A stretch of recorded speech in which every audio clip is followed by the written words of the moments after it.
What's up mga idol? Jack, matindi ang ibinulgar after malaglag sa Hinebra. Pero bago mo sana ipagpatuloy ang panonood mo, ay huwag mong kalimutan na mag-subscribe bilang suporta sa aking YouTube channel. Maraming salamat idol. Pag-usapan muna sandali natin ang first game. Napakagandang laban sa pagitan ng TNT Tropang Giga at Rain or Shine Elasto Painters. Game 5 na din ito at do or die na para sa Ross, kaya kailangan na nilang manalo. Sa first quarter ay lumamang ng 7 points ang Ross dito. Mainit sila at mabilis na naman ang takbo ng laro kaya naman nahirapan ang TNT dito. Pero sa pagtatapos ng quarter na ito ay scoreless sila kaya nakabalik ang TNT. Pero nakabalik naman kahit papaano ang Ross sa dulo ng second quarter. Kaya naman from being down by 7 ay nakakuha pa sila ng kalamangan. Mainit at unstoppable ang import nila na si Dion Thompson. Sa third quarter naman ay isang big run ang ginawa ng Ross. Kung hindi ako nagkakamali ay 15-2 run ito. Pero ito na ang last na major run nila. Nanahimik na sila sa fourth quarter kaya nakuha pa ng TNT ang comeback win.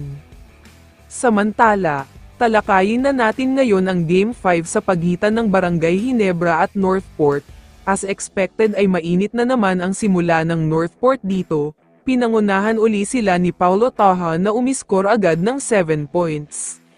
Pero sa pagtatapos naman ng quarter na ito, isang mainit na opensa para kay Jamie Malonzo, siya lang ang gumagawa para sa Hinebra, kaya naman nakuha na nila ang kalamangan kahit malamig itong si Brownlee.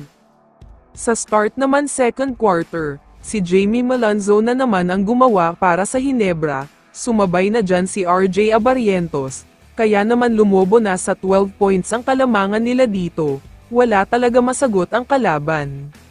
Pero sa pagtatapos naman ng second quarter, 9-0 run ang ginawa ng Northport, pero may counter run na 7-0 run ang Hinebra, kaya naman bumalik sa Hinebra ang kalamangan sa pagtatapos ng first half.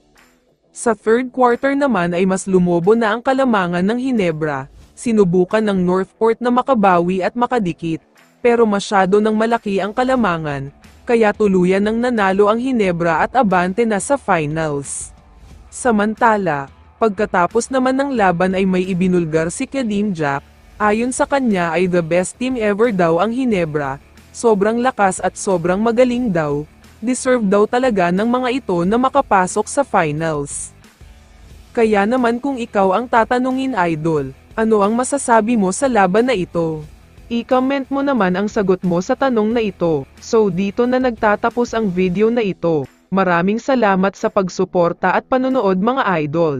Ingat at bye-bye.